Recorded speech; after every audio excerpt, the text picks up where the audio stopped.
Yey, wathatha umntanami embhedeni ne, wambamba ngesandla esi-1 so wamuthi thatha umntanami wamlahlela ngaphandle futhi hambani ngilele ngesathi ngamabele.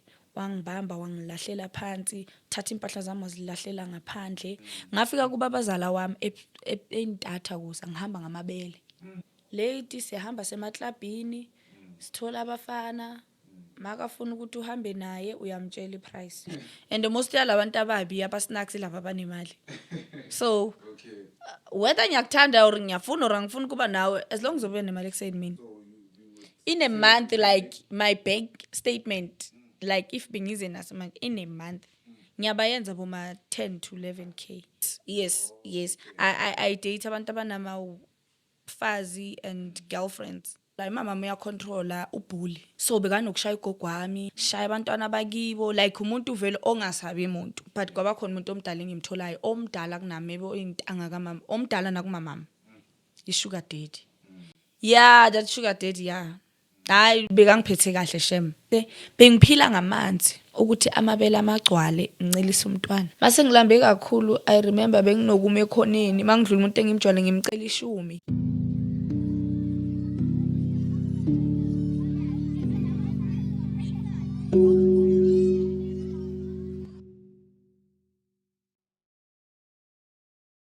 Sawubona sisi wami kunjani? Ngiyaphila njani but Hayi nami ngiyaphila. Welcome to Sensitive Topic Podcast, hosted by myself, Karabo Nkuna. Please tell the viewers your name, where you're from, how old you are. okay. My name is Yonela. I'm from Etsakane Springs. So because of umsebenzi and stuff ngihlala la eSoweto, ngirent eSoweto Orlando East. Okay. I'm 31 years old. Ngiyenze manje nje boma last week 31. Okay. Happy birthday. Yeah, thank you. It's belated. Happy belated birthday. Yes, so last week benyenza 31. Yeah. Yes. Okay. You wrote to us with a very sad and sensitive story. Could we please just get into it and please tell the viewers what your story is? Yeah, okay. So yeah, so history sami, I've been through a lot. So mina ngikhuliswa ugogo. Yeah, ngikhuliswa ugogo, umama akaze nje waba umuntu opresent empilweni. Yeah, understand, but alibela khona sihlala naye, but bengasula umuntu bekayenza ama-duties obuzali and stuff. You understand? And into beyingamandla ukuthi bekaphuza. Uyaphuza kakhulu because even now usaphuza. So uyaphuza and then so isikhathi esiningi besikhuliswa ugogo. So yonke lento le it started ukuthi ngiphila impilo enzima when ugogo amashona. It was 2017. Okay. And then 2017 that's where ugogo amagula ashona because yes, I remember ngisasemncane bekanoko ulo muntu ocontrolayo, mama uyacontrola ubully. So bekanokushaya ugogo wami, yabo. If ugogo wami like uyakhuza ukuthi no ungenzi so ngenzi kanje, and then umuntu onodlama shaya ugogo wami, shaya abantwana bakibo, like umuntu vele ongasabi umuntu. Ithi ngisho kanjalo akasabi umuntu and uyashaya. You understand? So nami ngikhule vele ngilo mntwana okhula ashaya, umama bekangishaya and ukungishaya kwakhe yo bongafunga vele ukuthi angisumntanakhe. So makhamba isikhathi ke yes ugogo wami kusho ukuthi agule, makagula aloko amphatha kabi libela gula, aloko amshaya, alibela amthuka, yabo. So makagula it get to a point whereby I have to ukuthi nginakekela ugogo manje mina, yabo. Because bengimthatha as umama. Yeah, bengimthatha njengomama, ungikhulisile lo yamzali kakhulu. So besimgeza mina no my younger sister, ngimgeza, ngimchintsha amapampers, ngidlisa. Uyamazi umuntu omdala makasagula and then age nayo say edil until azashona. So I remember makashona ushone sekaso umuntu ongakwazi ukukhuluma. But the last time ngiyombona esibhedlela, that was my last time and my last day ngicela ukukhuluma naye. Wangitshela ukuthi whatever ngiyenzayo or whatever evelayo impumelelo empilweni yami kumele ngingalahla abantwana basekhaya. We understand because you know ukuthi umama wakho umuntu onjani. So without you, because ngiyabona ukuthi you the one or onengqondo ukuthi ube umzali. Of which I did that and I'm so proud of myself. I did that. So bese ngiqedile matric by then, and then ngabona ukuthi okay, going to ukuthi ngifuna isikolo because ngiyenza la Pitori ngizo apply and stuff, but bangithatha and then ngabona ukuthi no, it's useless for me ukuthi ngiyesikoleni because abobhuti bami bazokhuliswa bani ozobazamela imali yokudla, ubani ozoyenza ukuthi nokuthi, uyabo. Mama makasebenzi, even if unemali or uthole so skoropo wathola boyfriend gone. You understand? So uhambe isikhathi esingakanani? No, yo bekahamba ukele. Hayi bekahamba. If uhambile maybe ngikhumbula ugogo wamagula ne. And then bengiqeda ukwenza bengisese bengiqeda ukwenza, it was my first year. It was my first year ngiqedile ngesikole. So gogo wami uyagula and then ngathola umsebenzi eDanswadi. Okay. And then my mother naye bekasebenza eDanswadi, ajola nomuntu bekajola naye eBosberg. And then wathi i-transport kude bla bla bla bla bla. So kwamele ukuthi ahlale athola indawo eBosberg so that imali uzosinikeza each and every month. Sharp. Azange saba nenkinga, wahamba uyohlala kanti uyohlala noGuy. She didn't tell you that she was gonna stay with her. Yes, like bakhuluma ngathi umuntu oyorenta. Okay. For isikhatshanyana for ukuthi abeduze nomsebenzi. Okay. Kathole uGuy ahlale noGuy. No. Bekahlala bekathole umsebenzi wasemakhishini we sleep in. Oh yeah. Okay. Abuya every month. So kithi athi ngama holiday kuzoba, imagine ngama holiday kuzoba kude ukuthi uye ekhaya when uyobona abantwana then you come back.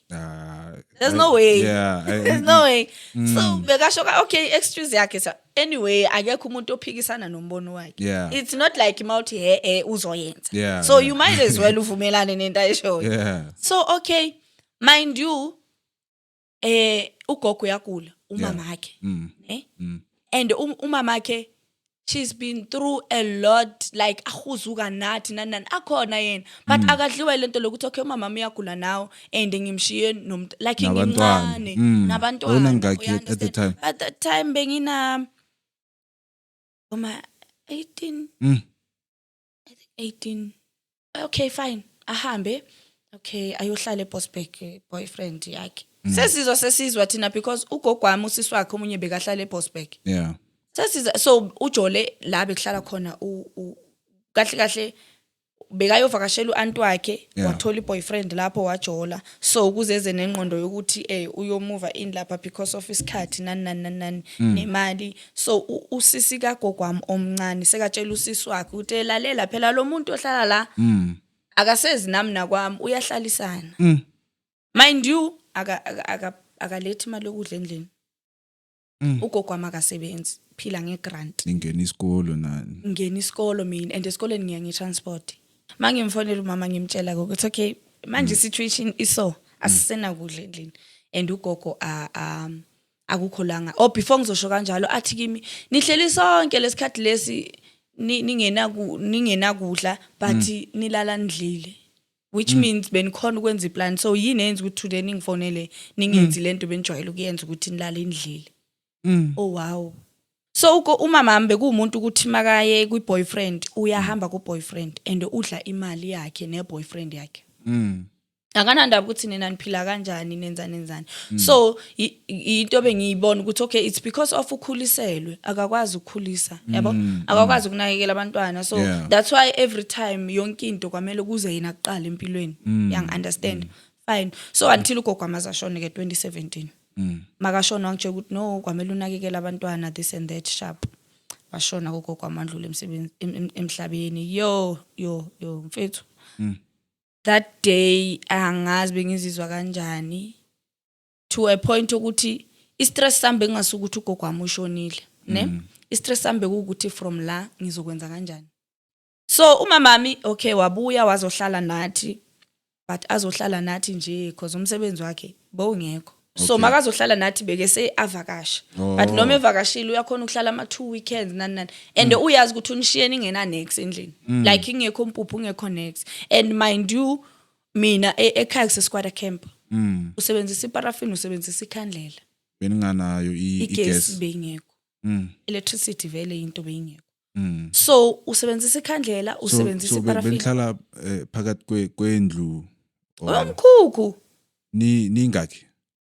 It was 5 thina baka mamami and then umamami ukogwami besi u7. So okay sihlala kuwo ke lo mkhukhu. So yena makaya ku boyfriend vele nje isikhathi esiningi bekashiya kungana kuhle ungana mpuphu ungana parafini ungana next. So meaning I have to ukuthi ngiphande ukuthi endlini kube nokudla. So lokhu uyabona mosman khule squatter camp kunalempilo lezi snacks lezi nikhulayo ukuthi you have ukuthi ube ne boyfriend ezokusiza yabo nani. By that time benginayo boyfriend ne and then yes beyingisiza but not enough cause naye ugabe kangasebenza nemoto. So if udinga imali ephathekayo kumele anike umamakhe. Okay. So naye nje so beyintanga yakho ne. No sitanga yami mara bekangekho mdala kakhulu kunami.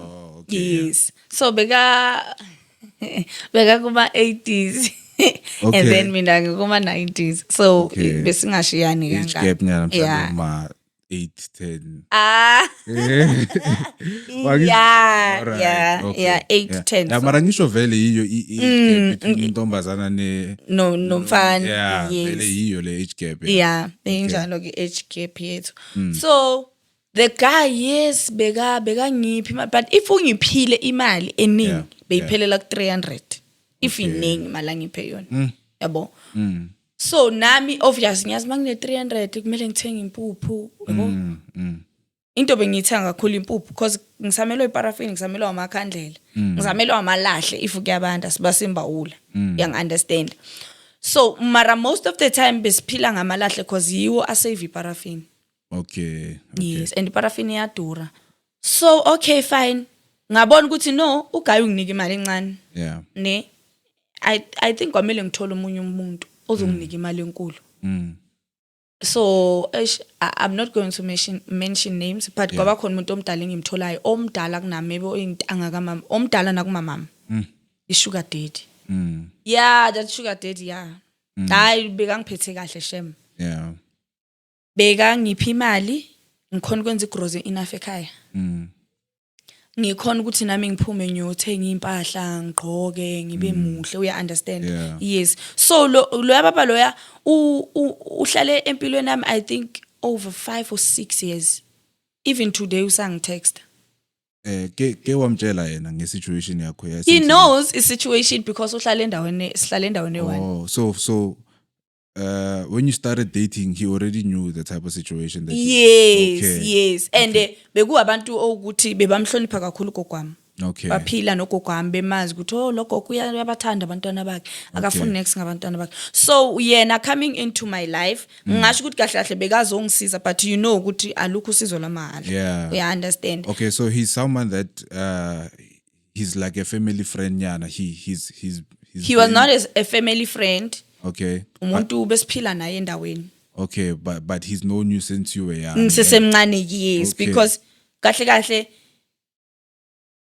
umuntu umuntu engakhulela kuyi. Okay. Angibona phambi kwakhe ngakhula ngaze ngaba mngaka.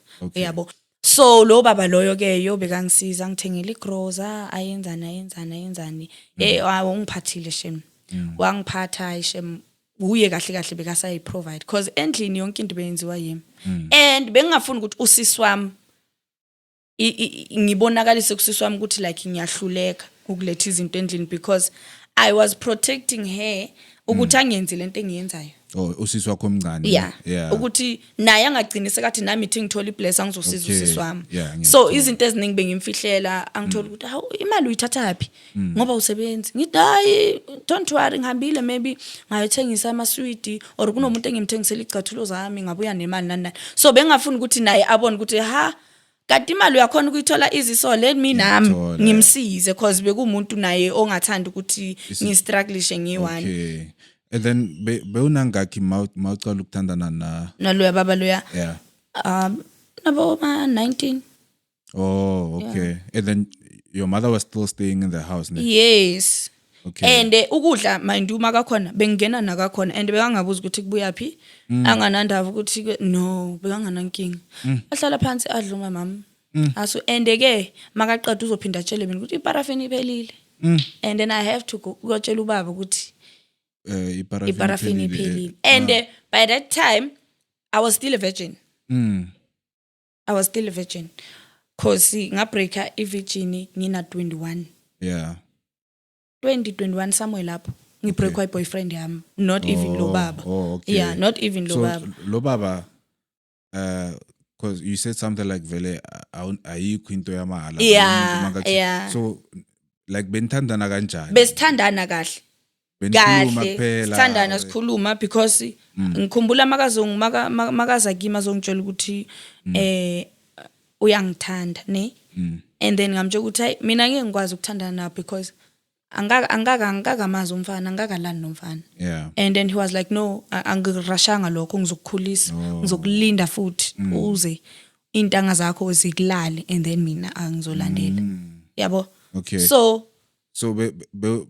bewumvakashela sometimes besingavakashelani nokuvakashelani bengingenzi nama sleep over benihlangana lo baba besihlangana bekangifonela athi ngisendleleni ezendlini ngiphethe imali cela sihlangane maybe esigangeni or maybe sihlangane emakuleni then ngiyaya lapha emakuleni mangifika nginika imali naye akafuni ukubona ukuthi ume nami batshela umfazi wakhe because sihlala maybe mawusuka ekhaya 1-2 istrategy is 2 kwakhe bekana umfazi yeah. nabantwana ifirst born yakhe ilingana nami intombazana umfana okay. Yes so and abantwana bakhe sibajwayele sikhule sonke like obvious estradini shoshotwana ushabe yabo sibulisana kanjani so bekangafuni ukuthi kubonakale le yanto ukuthi senza sometimes andlule ayilahle phansi imali ngidobhe ngiqhubeke nendlela ahamba yikwakhe yabo singajumpisi so siphile leyo mpilo leyo until ngaze ngabreak i-virginity yami ngaze yayibo so ngicela ukubuza i-question yokugcina before sidlula la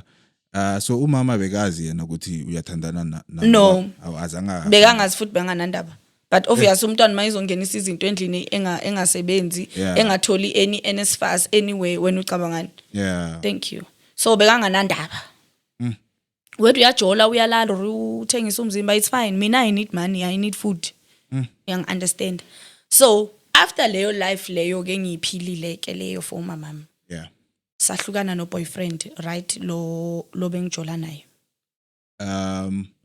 konje lesikhathi bewuhlangana nalo baba lo bengine boyfriend okay yeah sahlukana because naye beseyiba ama insecurities yabo so beka insecure naye guy so ngahlukana naye no ngicabanga ukuthi uyamjolela yes but okay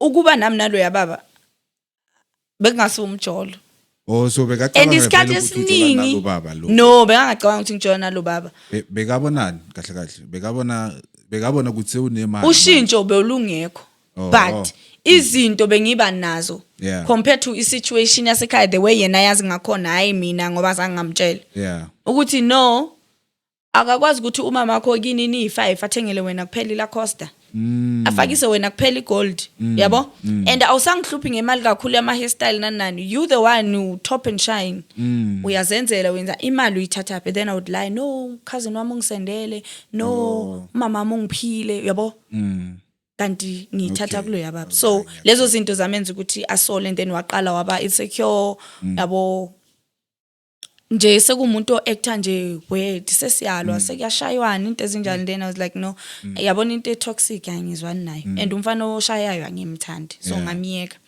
ngazothola ubaba omntwana mangithola ubaba omntwana ubaba kababa omntwana noma mama bebakhonza bonke from kudala maybe ngisho ukuthi at some point maybe bakhe baba abangane and stuff not like abangane like abangane because bazana esonto like bayazelana history umuntu wazi history yomunye yabo so mangiyojola mina lapha yes ngiyamazi kubaba vele owaziwayo ekhaya and ubaba one dignity ubaba ohloniphekile owumfundisi ne so unogogo wami naye bekuthi if endlini kuniba nengxabana nazo uyozikhuluma naye ubaba lo Yeah. akube uyosolve mangijola lapha Yeah. that's where manje sengithi ukulekha kancane ke kumkhulu Oh. lo bengizwana naye Oh. Bekasasekhona ne. bekasesekhona Okay, umkhulu yeah. sengithi ukwehlisa kancane Mm. because bese ngithola umsebenzi eclinic Mm. and then sengithandana nobaba umntwana of which bengimthanda. Okay. I don't wanna lie, I love that guy. Bengithanda lo yababa. I mean ngithanda ubaba umntanami. And then that's where I decided ukuthi okay umkhulu ngibe naye because of bengidinga imali ukuthi ngisupport ekhaya. Now I have money. Noma ingekho too much. Nginayo imali ukuthi ngikhona ukunakekela abantu basekhaya and stuff sharp. Okay. So ngayehlisa kumkhulu ngamiyeka all nje ngamtshela ukuthi no ngiyabonga and stuff so ngegrand sharp Umtshelile ukuthi why umyeka manje Yeah. ukuthi sengisharp ngimtshelile ngamtshela vele ukuthi the reason ukuthi ngithandane nawe it's not because bengikuthanda nawe uyabona omdala ngimncane so there's no way ukuthi ngingakuthanda Yeah. yabo so bengifuna vele imali lebo nginika yona yabo uyithathe kanjani nena mama? no obviously beka painful bekubhlungu kuyi yeah bekubhlungu but ke wathi ayikho into engizoyenza vele angeke ngize ngikubambe into ebengiyithanda ngayo lo yababa beka understand Yeah. beka understand kakhulu beka understand shem so waba right yeah so usiqhubeke nobaba umntwana no napha ekhaya ngiyasupporta ngenzani ekhaya ngiphume ngiyorenta Yeah. the reason why bengiphumile ngiyorenta khona umunye untombazana besiphilisana nayo so because yazini inhliziyo yami yinhle Yeah. angifuna ukukhuluma manginenhliziyo enhle so ngayizwela situation yaloyo yantombazana ngoba nami ngiphila isituation ngiyazi isituation ayiphilayo Yeah. ngathi no woze ekhaya uzohlala ekhaya ne uzodla whatever sidlayo sizoshare whatever esiba nayo mind you ekhaya I'm the one osebenzayo ngiwani so maka safika ekhaya intombazana seyiskeme umama wami sebaba against mina sebaba nani I was like okay yazini because ngiyasebenza let me move out ngizitholele iroom ngazitholela iroom ngarenta kunogesi kunayo yonke into so bengikhona ukuthi ngithenge igroza kwami ngimikise ekhaya Okay. igroza yasekhaya eyami yasekhaya sharp ngiphile leyo impilo leyo until So mawuthenga igroza naye nalomuntu lo aze ngawe lapho bekayidla naye. yabekayidla Eh. bekayidla lokangijikele anjalo bekayidla yeah so benganandaba man yazi ezinye izinto angazi bengenandaba mina yabo because bengibona ukuthi okay uyu umuntu amthandayo lo mina one thing about mama uyabathanda abantwana bangaphandle ungidlula bakhe uyabasiza abantwana bangaphandle ungidlula bakhe so even now if maybe ngathi na umama ungathi yo marayonelo namanga like umama wakho lokhuluma ngaye kaso lo onje unjalo umama. And then ubaba ukuphi yena? Ubaba mina washona 96. Oh, bewunangaki wena? Yeah, I don't know. Usasemncane. Yeah, I think 1 year and couple of months because ngizalwe 95 baba ngathi uthi washona 96 if I'm right. Ngi 15 zaka October and she was pregnant usisi wami. Oh, so She was azange pregnant. yambona. So usisi wami yena akamazi. Eish. So nami angeke ngithi ngiyamazi because obviously You were too young, yeah. bengincane. And then did you ever find out ukuthi like kwenzakaleni ngaye Oh, babam. yeah, and then how the relationship was between I relationship between umama wami nobaba makayisho. yeah. Ubaba mbekamphethe kahle. Makasho ukuthi bekangadingi nix. Yabo. So ubaba mkuza shone bekumuntu wamateksi. Beka drive amateksi. So uthi lezi impi zamateksi nani so bamdubula washona. Yabo. So I think nalento leyo iyam affecta because unubeka nokuthi makanokukhuluma athethisa labantwana basekhaya abancane ukuthi if mina indoda yami yayisaphila kube angihlupheki kanje. So mase ngijola ke ukuqhubeka nestory gaga esontweni nani. Yeah. Bekasadakwa ayothuka lapha ya. Yeah, aphuza utshwala ahamba ayothuka ayobathuka ngale. La ngijola khona. Akulandele. Ungayenzanga lutho. Even if angikho lapho. Eh. Even if angikho kuloyo muzi. aphuze ayothuka laphaya nina niyathakatha nina niyahlupheka nina mana khuluma izinto ezisnacks ezinye izinto engizibuza ukuthi uzithatha but ngiphinde ngikhumule ukuthi okudala phila nalo baba so uyamazela kahle yabo so okay siloko siqhubeka ke uphela umsebenzi kimi uphela umsebenzi kwamele ukuthi ngibuyele ekhaya ngihlale ekhaya because angisena mali yokurent angisena next that's why the situation yavele ya change completely bengingasadla ekhaya mina mama bengangifihlela ukudla so manje ukudla bethengwa ngubani ngemali grant angisho ngemali grant abantwana basekhaya baya grant and athola igorobo yabo khona nama 350 I remember mase ngiyekela mina mase kuphela icontract eclinic umama mbekasebenza esikolweni feeding scheme bapheka so bekasathola imali so umamami ukudla bekasakufihla ukuthi ngingadli because angisebenzi sekaqala impuphu ukuthi ngiya waste yabo sekathi kumele sifune imisebenzi you understand athi kumele sihlanganise imali yegroza kanjani asisebenza asinabantwana mina nosisi wami asisebenzi so imali yegroza sizoyithatha yaphi yabo now sengitshela ubaba omntanami ukuthi hey yazi this is the situation I'm facing ekhaya yabo so ungamangali sometimes mawungibiza ukuthi ngizolala la kuyi make sure ukuthi mawuphumekini uphuma nesikhaftini ngizokwazi ukudla because nginokuhlala the whole day ngingadlanga ngisabu kuyekini ngiyofuna ukudla yabo so athi no khuleka if awunakudla nani it's fine ubaba kheke kibe uyasebenza ukudla yakuthenga uze ekhaya uzodla even nasekuseni vuka ukline wenzeni then uze ekhaya sidle breakfast uze ekhaya sizodla bekahlala nosisi wakhe naye because ubaba wakhe isikhathi esiningi bekahlala semsebenzini abuya ngama weekend so nalapho bekuba into easy so ubaba wakhe ipasta and then uyasebenza yes okay yeah so ngikhone ke nayo le nto leyo into beyinginika ispeed sokuthi ngiye kibo because ngiyazi ukuthi during the week ibo kuphela usisi wakhe ngimjwayele naye nyamazi ne step brother sakhe ngiyasazi so bese ngibajwayele mangifika ngiyadla yabo so kwaba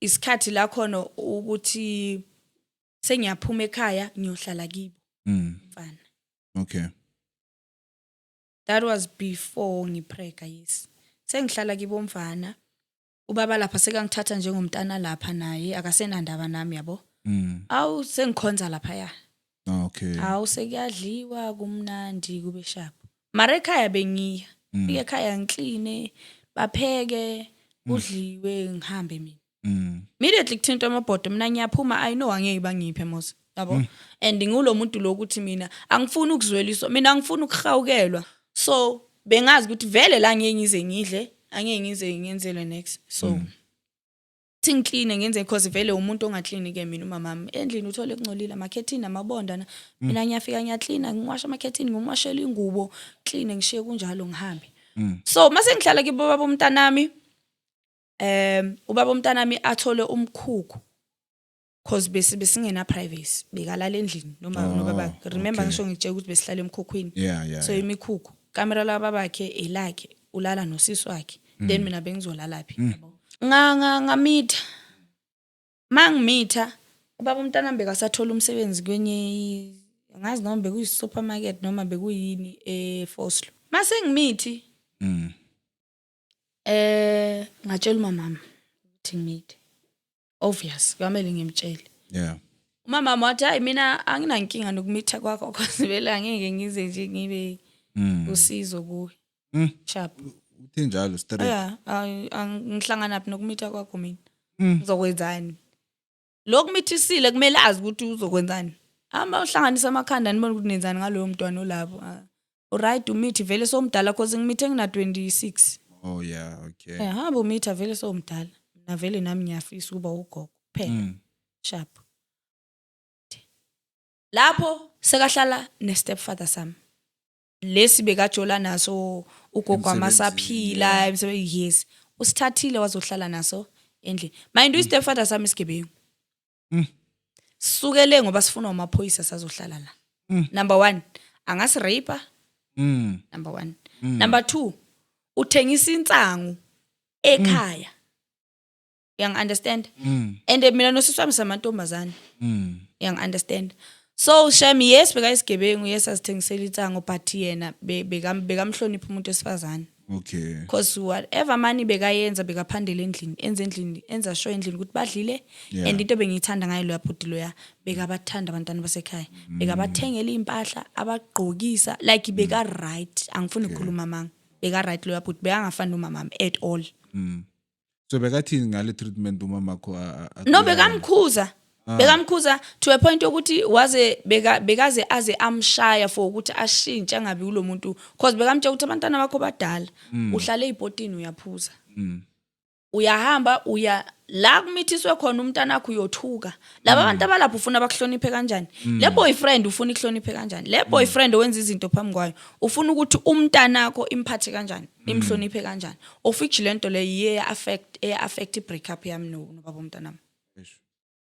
Okay fine sekahlala no boyfriend sengimithi umama wami ke manje iyaqhubeka le behavior yakhe uyadakwa uyathuka uyalwa umuntu othanda ukuluma mama makaphuzile uyalwa uabusive nje yabo so ngabona ukuthi no for pregnancy yami akusekho right angisekho ngihlala ngine stress ngihlezi ngikhala yabona izinto ezinjalo let me just go ngiyohlala no baba umntana wami because akusizi baba umntana mathi it's fine thatha izinto zakho uzohlala nami sihlale ke kube mnandi naleyo yamphatha kabi ukuthi angisahlala ekhaya ngihlala no boyfriend akasekho umuntu akamhlukumezayo still athukanise ashaye angidonse ngama washing if ngibona estradini nje uyangithuka makadakiwe ngidonsa ngama washing ngibukisa ngabantu yabona nje like to a point ukuthi umphakathi bosowazi ukuthi like uyazi even namanje monga eKaSlami bazokutshela ukuthi sibonga ukuthi wagcina empilweni uze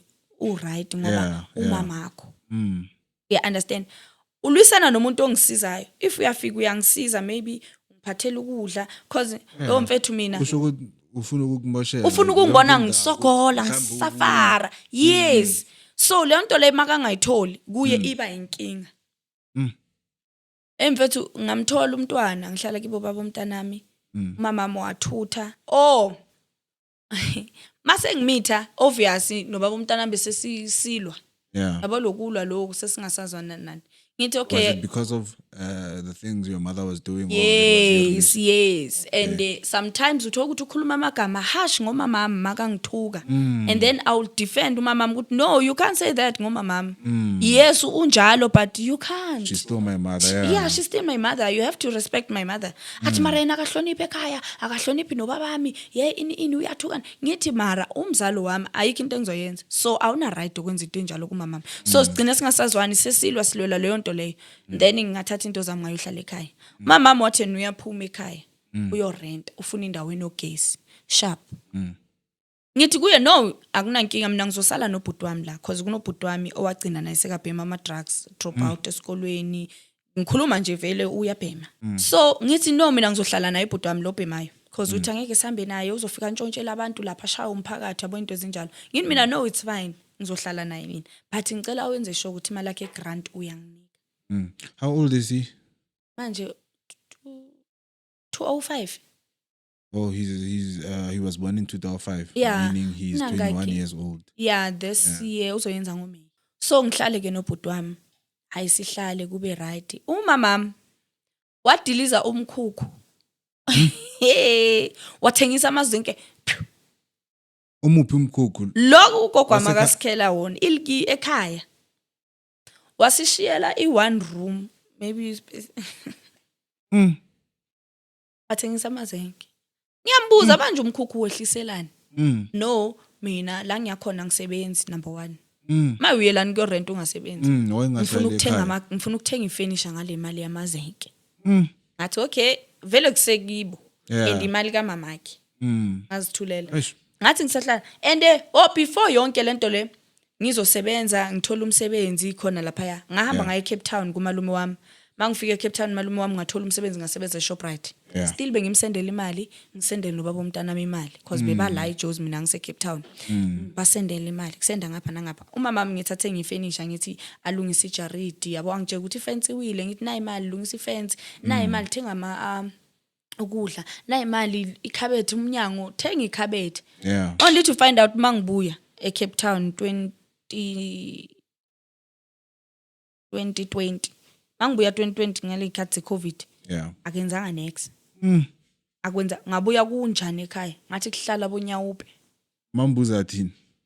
Ukuthi athi imali yese yakho umntana wami kwamele ngidle phathi umama uhlala kanjani endlini eso ngikusendela imali ukuthi lungisa uthengise ezinye zama furniture uyakapa base bathini ama room divide uyakapa base ama couch uqhaqhilo nathathi planka I don't know lo yamzala uphila impilo enjani I don't know uya destroyer even today uya destroyer lo yakela akadlali so okay ke sengihlala lapha sesihlala endlini nje nje kumele uqalele phansi futhi uthenga ama couch uthenge ini lapha ngisebenzi nje nginombhede nginekhabethe ngine couch eyi1 lapha ya indlu ke noma ingabanjani but my clean fine so umkhukhu seka unciphisile sekuyileyo nto leyo sengithenga ipende ukuthi at least lamazenka angafani ngenza into eyi1 kubukeke kube kuhle kube sendlini ngihlale khona ama sengihlala ngazi kwayenzakalani ke emrentweni angazi kwenzakalani emrentweni wabuya uye indoda abantwana basekhaya bawu2 bazohlala nathi to the same one room akashiye kuyo uzolala nendoda yakhe yimi ngimithi abantwana basekhaya bawu3 ngimithi ngimdala ngiyintombazana uzolala kanjani nendoda yakhe ngikhona mina i1 room manje akusekho umkhukhu omkhulu omuhle ulala kanjani nendoda yakho ngikhona mina ngimdala nginesizwe ngapho umithi so ngavele ngathi yazi ukuavoida yonke into ithi ngikhuluma nobaba umntana nami ngibuyele ngiyohlala naye ngihamba ke ngayohlala naye mase ngihlala naye baba umntwana naye sekabuyelile sekahlale kibo thola umntwana kahle ngeza naye kibo baba umntwana ahlala umamkhulu was always there for me mangise esibhedlela ngiyothola umntwana mabamtshela umamkhulu ukuthi umamkhulu amfonela amtshela ukuthi ngithole ngisesibhedlela ngiyothola umntwana eze makeza akanandaba ukuthi ngithola umntwana or in usabe babuza ukuthi benisangibizelani because nimhambisile moswa esibhedlela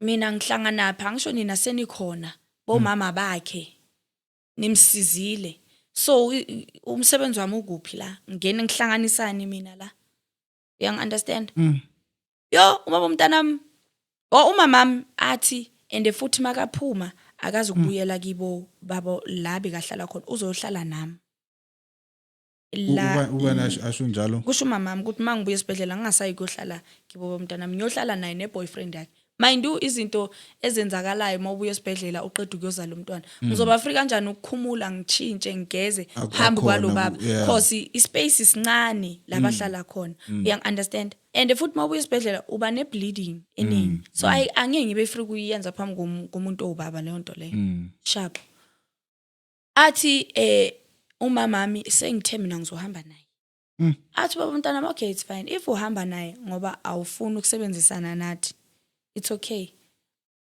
uzomthatha nomntanakhe uzomsupporta lo mntwana uzobona ukuthi badlani mina ningasangifaka indawo right sharp baba umntana mina makasangifonela esibhedlela ulwa nami mind you angazi next mina ngisesibhedlela yeah mawubuya uthatha into zakho uhambe uyohlala nomama wakho angiyabuza kwenzakalani yeah uzawumondla naloyo mntwana sesibhedlela so makumele ngibuye endlini kunenjabulo yokuthi uthola umntwana ngibuya phezukwe pain ngibuya esibhedlela mangibuya okay ngifonela umama ngimtshela ukuthi yazini because you've never azange waba sempilweni yami from day 1 kimi so mina mangibuya ngizobuyela kibo baba umntwana because ukungalo baba umntwana this time ukuhlupheka kwami because it's not like uzongisiza nga anything mangizohlala nawe ngeke ungithengele ukudla umntana nami ngeke umenzele next and if you have problems with her there's nowhere else to go now because of like if benilwa wena nomama uya kuba bengiya kuba umntwana uya understand so now rather ngiye la engisizakala khona yabo sharp athi okay akunankinga uphume empilweni yami ungangifoneli ungayenzi ngithi kuye mangiphendula yes vele Yeah. angikaze ngakufonela that's why ngakufonelanga ngithi ngisesibhedlela because Yeah. ngiyazi ukuthi awunasizwe empilweni yami so why ngizokudinga manje Yeah. ngakudinganga sonke isikhathi sharp kwenzakale ukuthi okay ngihambe ngiyibo mama baba umntwana Yeah.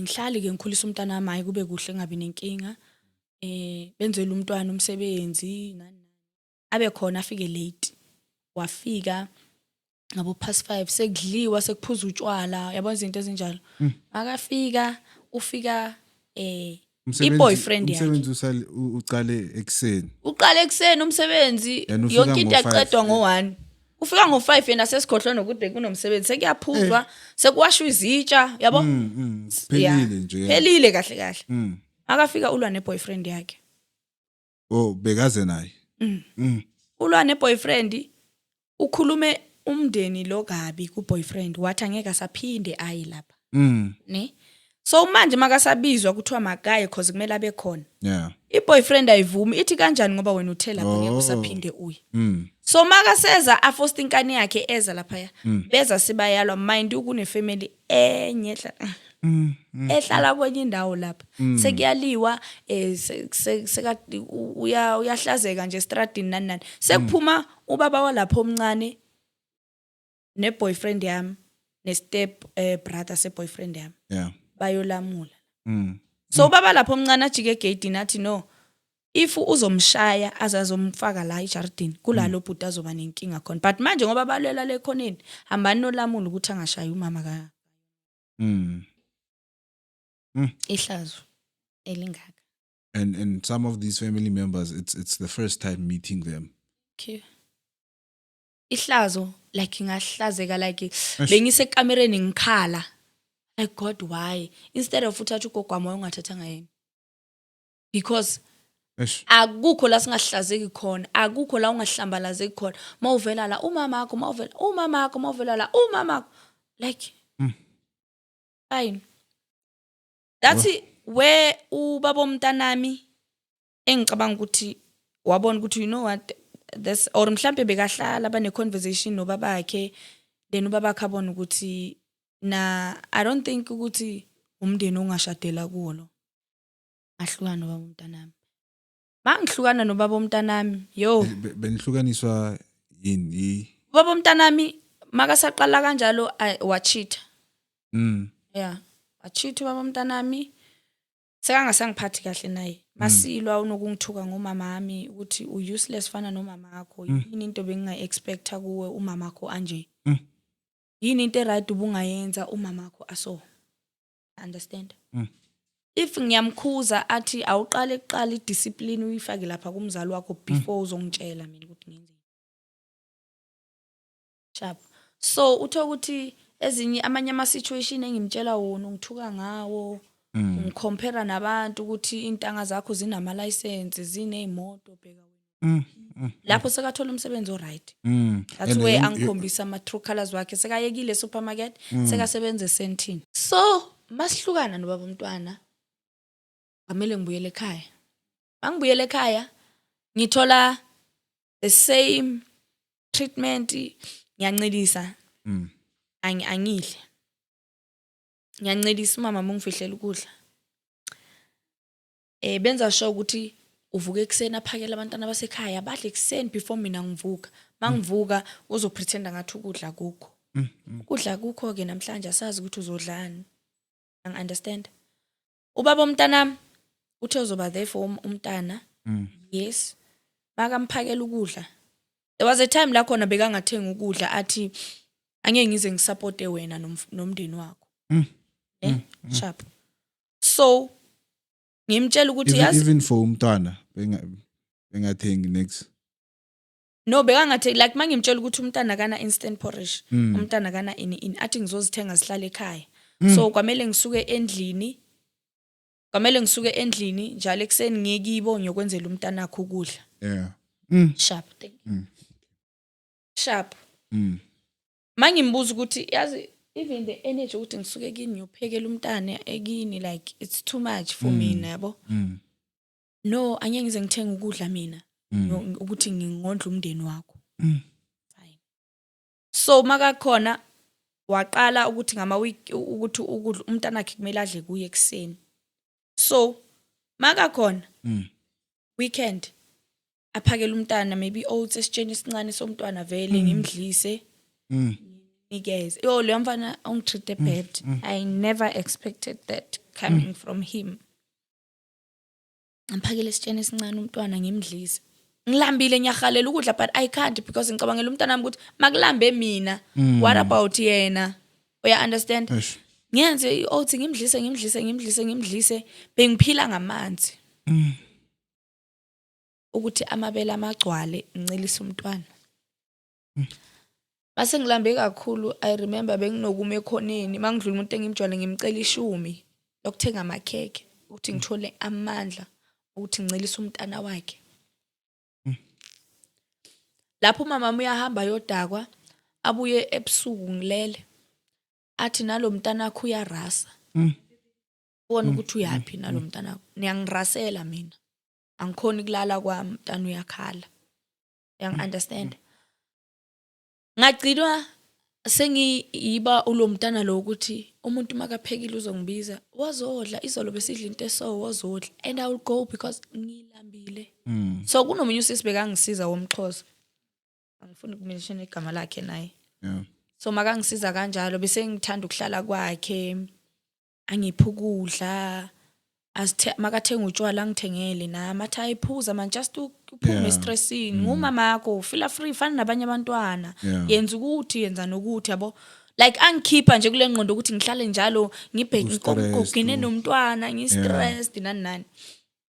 Umama mami waqala waba nebeef naloyo sisi loyo amlwisa aphuza utshwala amthuke aphonsela ama remarks enzeni yabo to avoid ukuthi ngimikise idrama kuloyo muzi. Ngagcina sengingasayi total mina kuloyo muzi nga decide ukuthi angiyi sazobizwa kwenye indawo bayenze iparty estradini kwabizwa abantwana somntana nami lapho nobaba umntana nami was there because beka umngani nobaba walapha. Okay, so i relationship yenu beyinjani ngalesi sikhathi benisakhuluma besinga yabona any chance ngoba umntana nami bekayithola bekenza sure ukuthi uyabukisa ngami bekangamind mangidlula kuyaphuzwa lapha ekhoneni namanye amantombazana esekase engwaziyo kumnandi avele nje aqhomisa ibhomu or maybe moyase yo ubani mangidlula nje vele avela ahleke enze nje ijoke ngami kuhlekwe nje ukuthi and by that time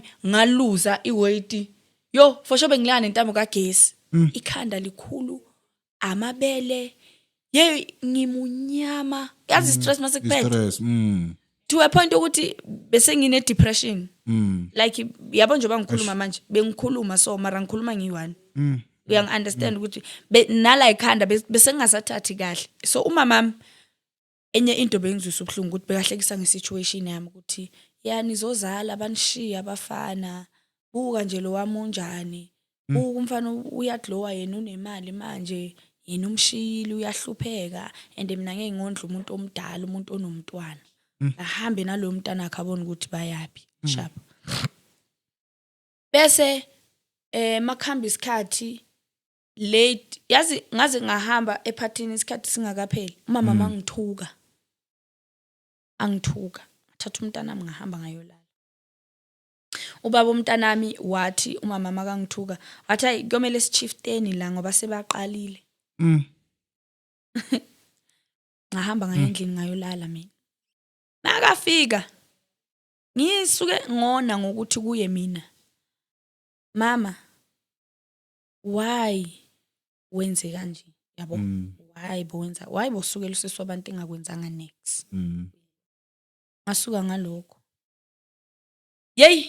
wathatha umntana nami embhedeni ne wambamba ngesandla esi1 so wamuthi kusho ukuthi bekayomlahlela ngomnyango kanti my younger brother ume emnyango ngaphandle kusebusuku ngabo ma1 ume ngaphandle emnyango cause wangena ngomsindo wavula iminyango wamemeza wavurvaya nje ukuthi wena abantu bestrad washo kanjalo abantu bestrad manje bangibona njengomuntu wrong ukuthi wena uze wahamba wazolala uzenza msulwa in mina ngiyakuthuka nana ngithi mina vela ngikwenzanga next and wena wayibosuka umuntu umthuka angakwenzanga next uyebo mina ukuhamba kwami lapha ngibona ukuthi ngizoze ngiphunyelwe isimilo ngigcine sengikushaya yabo ngigcine sengikuphendula kabi to avoid lento le that's why ngithatha umntana nami ngahamba yabo uzoshaya abantu wena kukwabani la thatha umntana nami umlahlela ngaphandle futhi hambani ngithi siyolala because akukho la ngingaya khona wathi bona ukuthi uyapha thatha umntana nami umlahlela ngaphandle kanti kunobhuti wami ungambamba so isandla wangibamba lapho ngangilele ngithathi ngafaka ngamabele ngafaka ngebra lele ngithathi ngamabele wangibamba wangilahlela phansi thatha impahla zami wazilahlela ngaphandle wangihudula latho la khona ichance ngiyakhumbula wangiluma Samuel la enyaweni ifu uyabamba so kunegugurumba la uyezwa lapha wangiluma lapho wangiluma lapho makangiluma lapho bangithuka ubhuti wami lomunye wamsukumisa phushela le yabo makamphusha lo omunye lo ngithi uyabhema manje wayesefuna ukumshaya yabo bese wathi kumanje ungixabanisa nabantwana bami sebafuna ukungishaya because of wena ufuna ukuhamba la endlini athi ubhuti wami lo obhemayo manje ahamba ngcono ukhambe wena uyekela usisi nomntana ahlale la because wena awusiniki empilweni yethu umntana sekhaya lo ntombazana yamlamula kanti kwenzakalani yabo why wena every time kwamele utreat omunye kanje ngithi mina kumntana sekhaya no it's fine ngizobona ukuthi ngiyaphi thatha umntwana ngafika wangigijimisa istradi sonke umntana sekhaya lo mncane lo intombazana angiphethele umntwana so athi umntana sekhaya kunokuthi ungazi ukuthi wela laphi iya kibo baba umntana wakho mind angisajoli lapha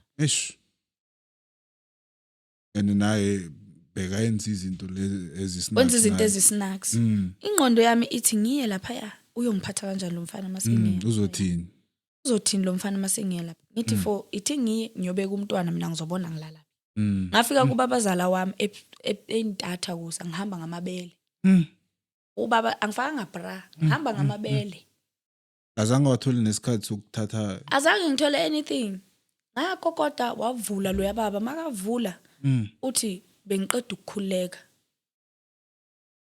ngangena nomntwana uthi yini umama mula imuva uphethe izembe engaka thema ngena lo baba lo thuthu uyazazi angeke ungena abantwana sebabalekile sebala asiyekeni nizoyixoxa kusasa whatever Lucy nizoyixoxa kusasa yabo sekasabela amehlo wabantu ukuthi hayibo abantu bazovuka manje bezokunomsindo la kwenzakalani ngicela nikhulumeni kusasa awu mama washaya lo baba amdabulela ikipa kanti ubaba umntana wami ulele kwenye indlu ngale uyawuza umsindo uyaphuma uzolamula makathi uyalamula ubaba wakhe udabukelwe iskipa kwavele kwabheda wes ngangitshela ukuthi lalela wena nomama wakho uhambani shiyana umntana wami unangaki umntana bekana 1 year 1 month or 2 months bathi shiyana umntana wami hambani lapho kukhona nosisi wakhe ke lo dayo sekathatha umntana wami naye ufaka ipampers kuphela akafaka ngeskipa akafaka ngebru kuyabanda kusebusuku kuyabanda phela intatha kuso thatha umntana uyamrepa uyamteta ukuthi abe warm uyamlalisa cause umntana uyakhala sekuvuka abomakhelwane ke sekuyiziphithiphithi ngimile still estradini ngamabele mama osivuruvayi uyathukana wenzani wathi lo baba okay ngilale the following day sekumele sikhulume ukuthi kwenzakaleni ngiyamchazela ubaba ukuthi kwenzakaleni uthi kimi yazi mntanami angeke ngikwazi ukuthi ngikiyeke ngithi sibone ukuthi wenzani uzohlala la kwami oyisekho umzukulwana wami umzukulu wami angakhula ahambe intanta ahambe nizohlala la and uzoba umntanami ungamind ukuthi umntanami uzothini uzokwenzani uzophatha kanjani wena focus entweni oyizele la endlini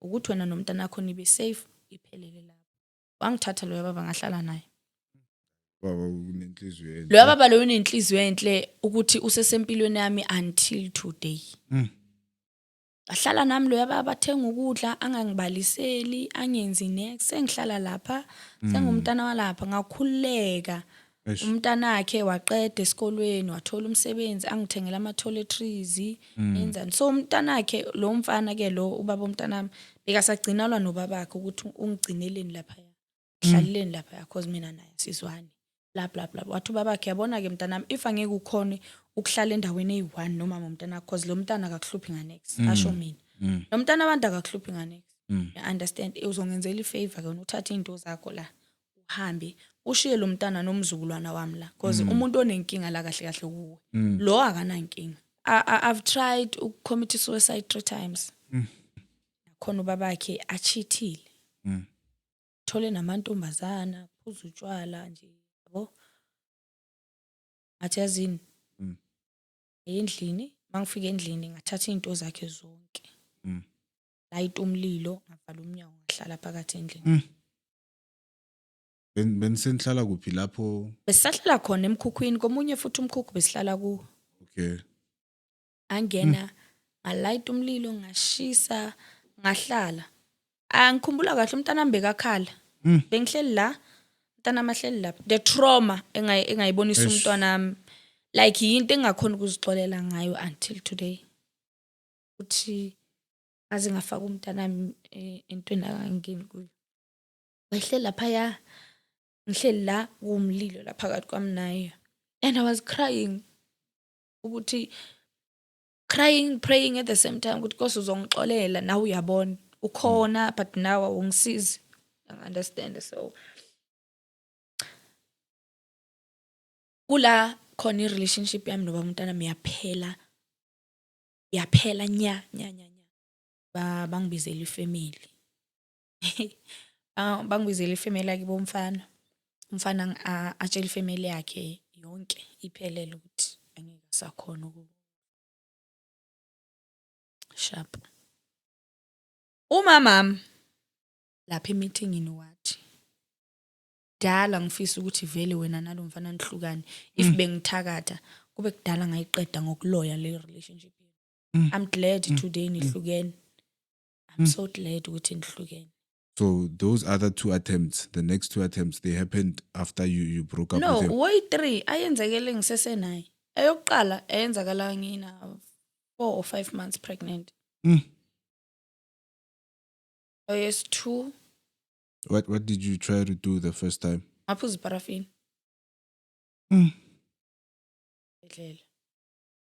Yes, 2. And then what happened? Did they manage to drain? Yes, bang drain. And then umntwana Umntana was okay. Umntana was okay. Yeah. Anganankinga bekashapha umntwana. Then ngaba right. Mara ngalala esibhedlela because they have to make sure ukuthi umntwana right. Yeah. And nami ukuthi angeke ngize ngibe nama complication na. So ngahlala esibhedlela maybe ngahlala a week. Ngabuya. Mangibuya Then ngazama ukuzikhatha. that was the second one. Yeah. Ngiyala. Mm. Sika. Lapho umamami ke. Lapho ngaba right. Okwesi-3 Azanguye esibhedlela for la. Yeah. No ngaya mara it was not something Deep kakhulu. Deep kakhulu. Yes. And then what stopped you from continuing with uskhatala? I think the pain was too much. Mm. The pain was too much and then I regret ukuthi ingenzani because now Umntwana bekakuphi? bekasesiswini nalapho. And then AS3 le ngafuna ukuzishisela emkhukhwini ke. Le yaqeda relationship yami nobaba umntana. Ngazi Soweto. Mangizalana khona umunye umntana esakhula naye. Siyakhuluma ku Facebook angitsho ukuthi ngihlala eSoweto Orlando wenzani because kuza kwami la ngangizofuna umsebenzi. Hayi angisebenzi ngiphila nje ngendlela engiphila ngayo. Okay sharp. Mfethu awungisize ngalendlela ophila ngayo. Maybe ngakhona ukuthi ngi-adjust sharp. Athi I was ngivakashele ngeweekend eyi hayi ngiye vele. Mangifika hayi kusendlini kuhlala ama girls. Yabo? Akusetshenzwa. Yathengiswa. No, ungakhona ukuyiphila lempilo ngo1 no 2 no 3 no 4. Oh okay yeah nami ngibona ukuthi why not? Why not? Because like it's not like ngine boyfriend ngisathanda angisenayo inhliziyo yokuthanda ayikho indoda engiyithandayo. So ngathi okay it's fine. It's not like ngiyajola nalabo bantu lapho. ngenza into ekumele ngiyenze unginike imali ngiyafokofa. Mm. You understand? Now nginomntana futhi eTsakani Bomshiye nobani? ekibo. So mangifika amantombazane nakuphileke I don't wanna lie. Lady sihamba semaklabhini thola abafana makafuna ukuthi uhambe naye uyamtshela iprice. Then we go. Sasekuseni ubuya nemali. Mangibuya nemali ngisha straight ngendlini. Thenga izinto zomntana amashoda ngazo ngenzani. Monday to bese ngazi ukuthi from Monday to Friday ngo2 umntana makabuye crash uye kibo mina ngize Soweto ngizophanda. Then ngathola omunye sathola abanye abafana siye shop. Masithola abanye abafana babo u3 nathi bese u3. Bashele kuyabaza abafana bayashela. Then mina ngithi sithenga utshwala siyohlala endlini nabo bathenga ngokwabo sihlale sixoxe. Umfana ngishele ngithi mina yazi angikho nje emjolweni angifuni futhi kuba ku relationship yabo. Into ongangisiza if une connection nomsebenzi I will do anything ukuthi ngithole umsebenzi. Athi kim serious ngithi athi yini ongayenza ngithi ngoba imali anginayo but mangathola umsebenzi I will do anything nokulala nawe ngalala bese ngithola umsebenzi. Okay, could you please describe to me like some of the obstacles that you faced when you were working with the girls at Soweto, the kind of job that you did? Oh, okay. So far azange sahlangabezana ama challenges ukuthi mhlawumbe basibadali and stuff. So into emangazayo ukuthi le ikahlahle impilo yaseSoweto because even nabo bhuti laban approach they know ukuthi ekseni kwakumela kunika imali. Yeah, understand. So awufukuzi kangaka ukuthi kumele umtshele manje ukuthi no yabo and especially ama club beswahamba akusiya ama club ukuthi abantu abangakhona ukuafford. Okay. So abantu vela bazi ukuthi from 2.5 up to this amount, that's the money ekumele nginikeze intombazane ekseni because azange sakhuluma relationship. Sikhulume nje ukuthi asambe siyolala and then uzobuya ekseni kuphela. So obviously I have to pay. Okay, so when they approach you, these people, like what do they say? Do they say it straight up ukuthi asambe siyolala, or do they say yangichaza ntombazana? Yeah, obviously bazoshela ukuthi yeah khona abanye abaza straight ukuthi no lalela nginemali so asambe yabo, and then uya negotiate if incane. Okay. And then khona ozoza kuwakutshela ukuthi no lalela ngiyakuthanda yabona nani ngicabanga ukuthi mina nawe singaqala something nana loyo ayazi ukuthi uyiscam. Yeah, because ayikho into ukuthi ungahlangana nomuntu etshwaleni omthanda same time there's no way. So ufuna nje ukuscama lo ukuthi uhambe uyolala naye then kusasa kunike akubholithela uye endlini entana. You understand? So emuntwini onjalo uyamtshela ukuthi no angifuni mina relationship ngihamba nawe ngiyolala and ekseni ngizodinga imali engaka kuphela. Okay, and then ehlabeni lapho bayazi ukuthi niyasebenza khona lapho. Or No, they don't know. Like it's me ngigqoke so. Yeah. And then ngeklabhini. Then mangifika eklabhini maybe sinaleyo mostly masiya lapha. Yeah. Bekusuka ukuthi babizwa abantu ababaziyo bona ukuthi vele laba ama client wabo. Bafonela ukuthi okay maybe siseklabhini so ningakhi lapho yabo manhlanganisa nebafana. Yeah. Bese after amantombazana hayi su 3 okay it's fine wozani yabo. Yeah. Then nize then mawufika unabangani bakhe kuyaphuza already sekabatshelile abangani bakho ukuthi lamantombazana azayo abantu abanjani. Okay. Kuyaphuza kuyaqeda then mase kuyolalwa obviously kuyolalwa because there's no way ukuthi ubuyele endlini kwakho. Mase kuyolalwa the guy ozobe wena ekukhethile uyazi ukuthi kuzomela kunike imali nekuseni. Yeah. Kahle akushelwa in this department. Yeah. Department. Akushelwa. Yeah. Akusho siyafika siyahlala asazani maybe size ngomngani wakho. Yeah. If conversation phakathi kwami nawe iyahamba like anything esixoxayo no lalela mfethu na like if iyahamba everything iyaflow. I know ukuthi vele ngizo end up nawe.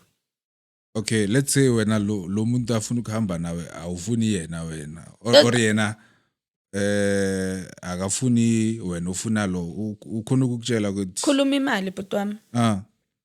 there's no way ukuthi uzothi angifuni azange athi uyangithanda lo muntu and nami ngimthandi so ngifuna imali and most yalabantu ababi abasnacks laba abanemali so Okay. whether ngiyakuthanda or ngiyafuna or angifuni kuba nawe as long as ube nemali ekuseni mina I Okay. don't care. So, what is your relationship status, man? I'm single. Okay. When was the last relationship that you had? Not it was not a relationship. It was I value myself. Okay. Yes, Okay. I value myself. Chazele, isebenza kanjani le? Meaning uzongishela ne and then obviously ngiyakutshela ukuthi umjolo vele akusese into engikholelwa kuyo. Angisakholelwa uthandweni. Yeah. But ngizokutshela ukuthi I'm not interested emjolweni. Ikhona ke indlela esingazama emini indlela engisebenza ngayo. Every time mangiza kwakho you pay me.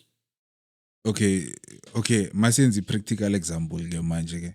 Yimi lo ngiyafika ngisho.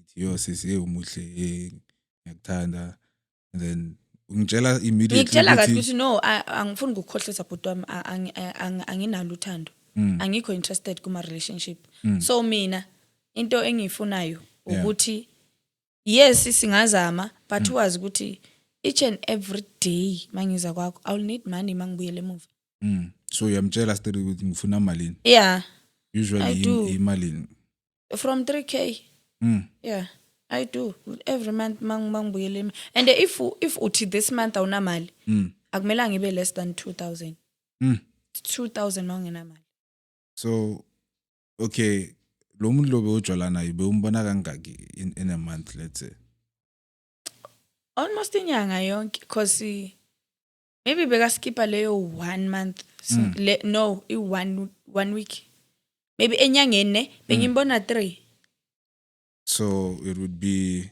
you said 3.5 3.5 yeah so we would in say a month you can like make, my bank statement like if bengize nasemanje in a month ngiyabayenza boma 10 to 11k it's just that izinto ziba eningi and niyabona lento okuphuza utshwala kakhulu iya affecta because ngiyazithengela utshwala yeah understand so yinto engaffecta kakhulu imali eningi ngimosha etshwaleni yes but nje boma 10 to 11k in a month ngiyabenza mina so ujwala nomuntu oyi-1 ngesikhathi leso yeah I value myself it's not like ngijola lena le lo muntu engimtholile ozongi-afforda ngiyasticka naye until kuze kufike isikhathi ukuthi angasabi interested and then ngithola umunye like i-relationship wise but ayinayo le yanto ukuthi ngiba insecure ngiyakuthanda ngikufonela every now and then no I don't do that okay. I don't text you I don't call you I only call if I need money yes that's all so ukuthi ngizothi no I miss him let me call him baby how are you so these people usually have like wives and yes okay, I date abantu abanama fazi and girlfriends so what kind of person has like an extra 3.5 what is it a normal person no I'm trying to understand no my brother no because the guy lo benginaye ngahlangana naye kwenye club esentini yeah so obviously ama club esiwahamba like I said akusi ama club nje ama ordinary yes ama club wama business owners abantu abanemali you understand abanamathenda amakhulu so he has money he is financially stable so have you ever had I value myself with a celebrity nyana so oh yes tell me about it tell me about it you don't have to mention his name of course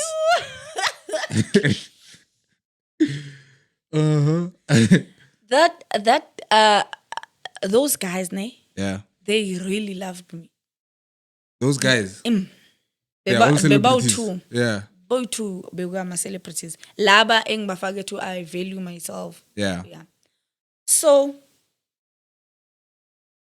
but bona bebafuna something stable because bebenganama partners okay sengizokhuluma ngabo ngibahlanganisa even though bengangazani isikhathi esiwani no I think bayazana but bebangazani ukuthi bajola nabo azangaze ngajola nabo futhi same isikhathi esiwani ngajola nalo nga break up naye ngajola nalo nga break up naye so bebanganawo ama partners ne so bebafuna umjolo serious onomshado phakathi then only to find out yes bavuma to I value myself relationship and then mase khamba isikhathi they were like no this is not going to work because mina I've catch my feelings this and that so now ngifuna ukuthi sisuse this I value myself thing to a relationship is serious yabo so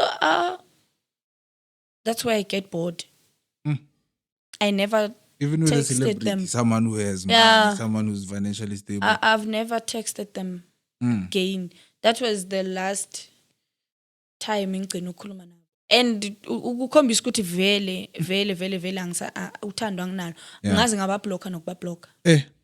Ngaphuma 8. Like why ufuna ukushintsha into yami uyenze yakho? I know ukuthi maybe ekhambeni kwesikhathi uzobhoreka na ufana nobaba umntanami. And another thing ukuthi even if ngithatha serious ngizokuintroduce kubani because my mother usese uloya mama awuye so ngizokuintroduce kubani so rather than ukuthi ngiphinde ngibuyele to leya situation okuintroduce umuntu emzalini ongakabi serious kuba umzali ngiphinde futhi end in tears and suicide I rather nje ngihlale ngize ngibe right. Could you give us a clue ukuthi laba bantu were they musicians, actors or no just one last clue. They were both actors. Oh, okay. Yeah, they were both actors. Popular ones. Okay. Very talented ones. Just I want to give you a little bit of advice. It's not really advice, but I just want to show you things from a different perspective. Don't you see it as something that is repeating itself, like when it comes to the drinking? And also you explained that your mom said her mother didn't raise her well. Yeah. And then now she also lost your father in a painful way, and mhlambe she never spoke to anyone about it or went to therapy about it. Yeah. So don't you see it as something that is repeating itself, whereby now uqalile manje uphuza kakhulu, and aren't you afraid that you might end up being like your mom? Yes, I do have a drinking problem. A lot. Because, yes, yona, to umamam, ngafana naye, uphuza. Ne? But, to ukuthi ingiphushele to ukutreat umntanami ngenye indlela. So, your drinking doesn't like affect your child like in any way? Like, haven't you had a situation where maybe she's seen you drunk or behaving? No, when I'm drunk, I do behave, right? But into enginothisa kakhulu mangiphuzile ngiyakhala. Like tengizicabangayo ziyabuya. Ngiyakhala kakhulu to a point where umntanami yam affecta kakhulu because unokungibona mangikhala and angibuze why ukhala orathi ukhalelane udakiwe akhali mama ubaba uzobuya sizofonela ugogo yabona izinto ezinjalo yeah so to into engizisa ubhlungu ukuthi sometimes nginokusho ukuthi or uyabona ukuthi izinto ezingikhalisa it's because of ugogo wakhe nobabakhe yeah understand and like nje I don't wanna lie iyam affect umntanami because noma edlala there was a time la bengilele khona endlini yena uyadlala ngaphandle so kusho ukuthi ubona ukuthi ngithule isikhathi eside uthi yo mina ithi ngiyobheka umamami ukuthi uyakhala na ukuthi akakhali na because umamami uyakhala umamami mina uyakhala na izolo bekakhala ngamthulisa manje ithi ngiyombheka mhlawumbe uyakhala uyabona ukuthi leyo nto leyo yeah ngathi uyayibona uyayi-understand ukuthi umamama akekho right uya-understand ukuthi umamama akekho right uyabona if uyazi lezi zinto zama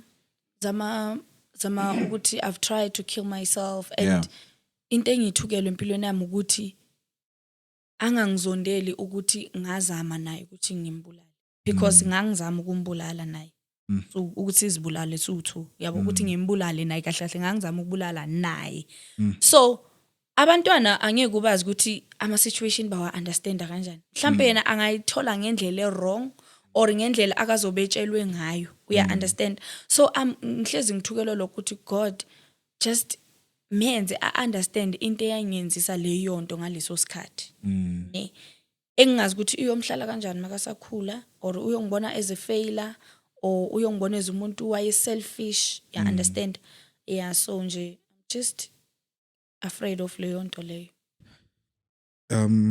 Any last words that you would like to say before we close the podcast? Mhlambe, your mom or to your baby daddy, to your child? Anything you'd like to say, or even to the viewers? To my mom and baby daddy, let me just nje ngihlanganise. I forgive them. Ngiright nabo, but there's nothing engako engayisho kibo. Just that thing sharp. Ngobhlungu abangizwisa bona everything I've been through because of bona. Ngiright. For umntanami, I just hope one day Could you please look into the camera and speak to okay. her? Maybe she's watching for umntanami. in the next few years, she comes across this. Yeah. So for you, my baby girl. Yo, ngifuna nje ube strong. Kwazi ukuthi empilweni ayikho into impilo it's not about ukuphila kamnandi every day. Kunama bathini konje? Kunama challenges. So whatever ozoyizwa ngami ngaleso sikhathi ngalelo langa ngaloyo muntu, just nje enhlizweni yakho uthole ispace sokungixolela for what I did to you. Uzama ukukuncintsha impilo because of inkinga zami. So nje for lokho ngiyaxolisa baby girl. And wazi ukuthi umama uyakuthanda. And okay, for ukuziphatha mntanami, ukhule uwazi ukuhlonipha abantu. Number 1. Number 2, ngifuna whatever engizobe ngikunika yona, either mina or ubabakho, appreciate, funda uku-appreciate, funda uku-appreciate nokufunda umuntu. Ungatrust nanoma ubani because umuntu uyalala namhlanje right kusasa avuke angasakwazi. And of which lezo zinto lezo zilidwa ukuthi usuke ungatholi uthando enough from thina abazali.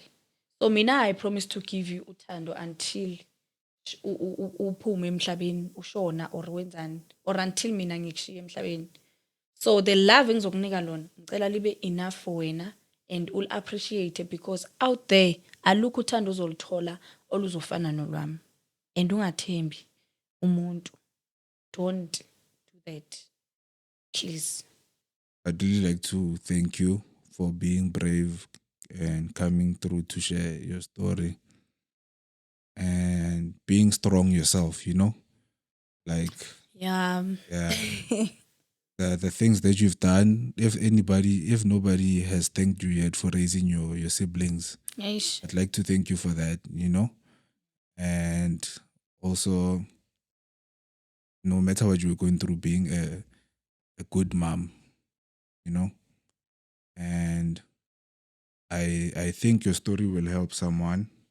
Yeah. Somebody who's currently in a situation like yours or something else, but can relate to your story. I think it will help. And I also heard that you said you said you were working on a podcast. Yeah. Could you please just tell us a little bit about that, Uguti? You can just summarize Uguti what it will be about, and also tell the viewers, someone who will be watching, Uguti, what you might need or any help that somebody can help you with. Yeah. Okay. So podcast engisebenzela phezulu right now ngifuna ukuyivula. It's about my story. Yeah. So ngifuna ukusiza abantu ababeka situation ebengikuyo or western yami abangakwazi ukuthola usizo because la ngaphandle sinabantu abakuma situation anzima but akukho la bangasizakala khona. So ngifuna mina ukuthi by sharing their stories mabaqeda bathola usizo somewhere so that nabo they can be right empilweni and move on ngempilo zabo. You understand? Number 1. And the podcast yami ngineme ngokuthi it's broken but bold. Oh, wow. Yes. Wow. Broken but bold. I wish I took that leave. Hey. But it's fine. So, meaning it's turning scars into strength, right? Ngiyavala whatever scar ozobunayo kuleyo podcast. Ngifuna ukuvala whatever scar ozobunayo so that uzoqala on a new slate, on a new chapter of your life, right? So now, yes, I'm struggling about indawo, equipment, Yeah, mics, cameras, cameras, mics, and everything. one who'll edit. Yes, because yes, I do have money, but it's not that much ukuthi ngikhona ukuthi ngi-afford, because there was indawo engiyitholile, but it's 2.6 and it's too much for me. So if there's anyone out there ongakhona ukungisiza, so ngiyacela shem ukuthi angisize, because I really need ukuyivula le podcast, because ngiyabelieve ukuthi izosiza abantu abaningi. Understand? Yes. There you have it, viewers. I'm pleading to you. If she was close to me, I would definitely offer her my studio, and just to make things easier for her. But our problem is that she lives in Soweto as we speak right now, because she's working there, right? So if there's anyone close to this place who can maybe partner with her for now, if you have a camera or if you have the full equipment, please, can I leave your details, or should I let them? No, text it's me? fine. I can give them your details, ne? Yeah. Yeah, so I'm gonna put her details up on the screen there, so you can contact her if you have anything that you can help her with. And yeah, something beautiful will come out. And I'll be glad. I'll be happy. Yeah. With that, I'd like to thank you guys for watching, and please keep tuning in. My name is Karabunguna. Thank you for tuning in to Sensitive Topics. Till we meet again. Ciao. Thank you. Tango.